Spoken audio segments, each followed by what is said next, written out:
श्रीमद् भागवत महापुराण महात्म अध्याय 2 द्वितीय अध्याय श्लोक संख्या 10 से लेकर के श्लोक संख्या 20 तक।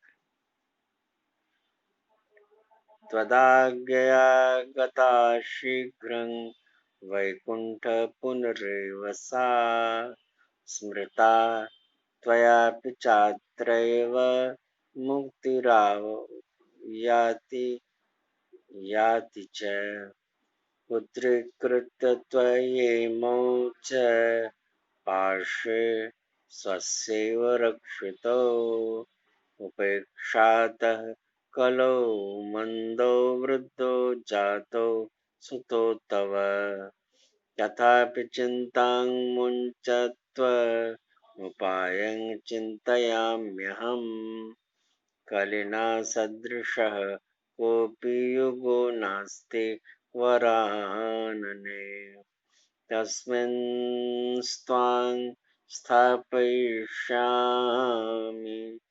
गेहे गेहे जने जने अन्यधर्मास्तिरस्कृत्य पुरस्कृत्य महोत्सवान् तदा नाहं हरेर्दासो लोके त्वां न प्रवर्तये तदन्वेताश्रये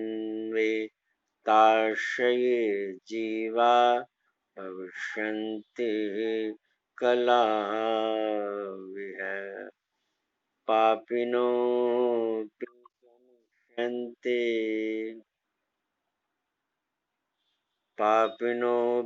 गमिष्यन्ति निर्भयं कृष्णमन्दिरम् येषां चित्ते वसेद्भक्तिः सर्वदा प्रेमरूपिणी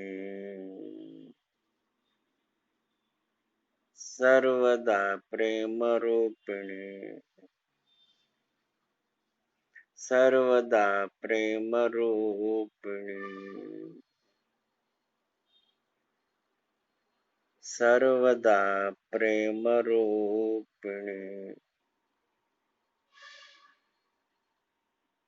न ते पश्यन्ति कीनाशं स्वप्नेऽप्यमलमूर्तयः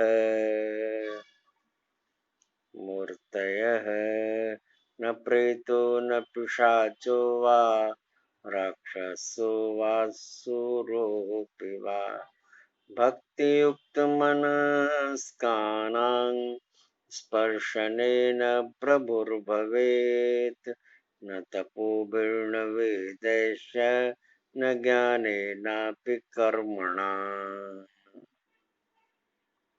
हरिर्हिं साध्यते भक्त्या प्रमाणं तत्र गोपिका नृणां जन्मसहस्रेण भक्तो प्रीतिर्हि जायते कलौ भक्ति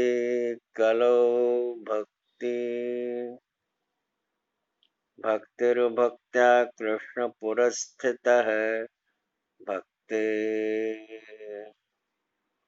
कलौ भक्ति कलौर्भक्तिर्भक्त्या कृष्णपुरस्थिता भक्तिर्द्रोहकरा ये च ते सीदन्ति जगत्त्रये दुर्वासा दुःखमापन्न पुरा भक्तविनिन्दकः। अध्याय 2 का महत्व के अध्याय 2 का 10 से लेकर 20 तक जो कथा सार है वो इस प्रकार से है, कृपा करके सुनेंगे। इस श्लोक में नारद जी बोलते हैं भक्ति को कि श्लोक में भी तुम्हारे स्मरण करने से ही भक्ति आती है और फिर चली जाती है, किंतु इन ज्ञान वैराग्य को तुमने पुत्र मानकर अपने पास ही रख छोड़ा है। मुक्ति तो इस लोक में आती है और चली जाती है, किंतु इन ज्ञान वैराग्य को तुमने पुत्र मानकर अपने पास रख छोड़ा है। फिर भी कलयुग में इनकी उपेक्षा होने के कारण तुम्हारे ये पुत्र उत्साहहीन और वृद्ध हो गए हैं। फिर भी तुम चिंता न करो, मैं इनके नवजीवन का उपाय सोचता हूँ। सुमुखे, कली के समान कोई भी युग नहीं है। इस युग में तुम्हें मैं घर घर में प्रत्येक जन जन के हृदय में स्थापित कर दूंगा। देखो, अन्य सब धर्मों को दबाकर और भक्ति विषयक महोत्सवों को आगे रखकर यदि मैंने लोक में तुम्हारा प्रचार न किया तो मैं श्री हरि का दास है। ये घोषणा नारद जी प्रोत्साह के साथ करते हैं। इस कलयुग में जो जीव तुमसे युक्त होंगे वे पापी होने पर भी बेखटके भगवान श्री कृष्ण के अभय धाम को प्राप्त होंगे। जिनके हृदय में निरंतर प्रेम रूपिणी भक्ति निवास करती है, वे शुद्धांत करण जन स्वप्न में भी यमराज को नहीं देखते। जिनके हृदय में भक्ति महारानी का निवास है, उन्हें प्रेत पिशाच राक्षस या दैत्य आदि स्पर्श करने में भी समर्थ नहीं हो सकते। भगवान तप वेदाध्ययन ज्ञान और कर्म आदि किसी भी साधन के वश में नहीं किए जा सकते। वे केवल भक्ति से ही वशीभूत होते हैं। इसमें श्री गोपीजन प्रमाण है। मनुष्य का शास्त्रों जन्म का पुण्य प्रताप भक्ति में मनुष्य के शास्त्रों जन्मों का पुण्य प्रताप जो होता है वो केवल भक्ति के प्रभाव से ही होता है।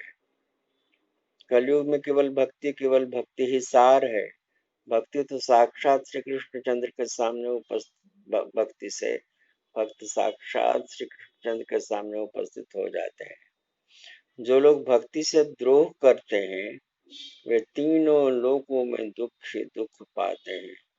पूर्व काल में भक्त का तिरस्कार करने वाले दुर्वासा ऋषि को बड़ा कष्ट उठाना पड़ा था। तो आगे फिर हम लोग देखेंगे कि कैसे भक्ति का प्रताप और क्या क्या होता है, और फिर सूत जी कैसे वर्णन करते हैं, और भक्ति कैसे नारद जी का बहुत बहुत धन्यवाद ज्ञापन करती है कि आपकी कृपा से मुझे अपना स्वरूप जानने का अवसर प्राप्त हुआ। ये संक्षिप्त भागवत कथा आप सुने और इसे बेल आइकन दबा के और शेयर करके सब भक्तजनों तक पहुंचाने का प्रयत्न करें। और यदि सब्सक्राइब नहीं किया है आपने तो सब्सक्राइब कर दें। इसलिए इस कारण क्योंकि भागवत जो महापुराण है उस जन्म में भक्ति और धन संपदा देने वाला है, अपूर्व, और परलोक में उत्तम धामों की प्राप्ति करवाने वाला है। इसलिए इस अवसर को मत चूकिए, संक्षिप्त भागवत कथा सुनिए और शेयर करते रहिए, जिससे आप तो पुण्य के भागी बने ही, जिनके कर्णों तक ये कथा पहुंचे वो भी पुण्य के भागी और असीम वैभव और परलोक में अपूर्व स्थान प्राप्त करें। आइए भगवत नाम संकीर्तन कर लेते हैं। ओम नमो भगवते वासुदेवाय। ओम नमो भगवते वासुदेवाय। ओम नमो भगवते वासुदेवाय।